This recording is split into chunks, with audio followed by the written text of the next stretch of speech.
Sérieusement, tu lis la Bible, toi ? Un podcast proposé par Trésor Média. Bonjour Caroline. Bonjour Hélène. Tu as 25 ans et tu as déjà lu la Bible en entier. Waouh. Ce sont tes parents qui te l'ont fait connaître et depuis, tu lis la Bible tous les jours. Caroline, peux-tu nous expliquer pourquoi tu continues de la lire ? Pour moi, en fait, ça a toujours été une évidence. La Bible, c'est la parole de Dieu, celle qui nous a laissés pour nous accompagner dans notre vie sur Terre. Pour moi, c'est un moyen de comprendre qui est Dieu, en fait. Et puis, c'est une de ses façons à lui de communiquer avec moi. Donc finalement, je me dis, pourquoi m'en priver ?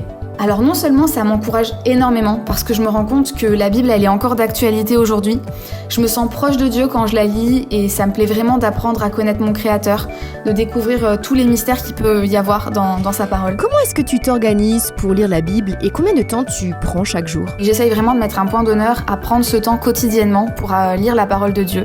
Donc des fois ça va être juste un petit chapitre et des fois ça va être beaucoup plus long. Ça va dépendre non seulement du temps que j'ai devant moi, mais aussi de peut-être la complexité des chapitres que j'ai lus.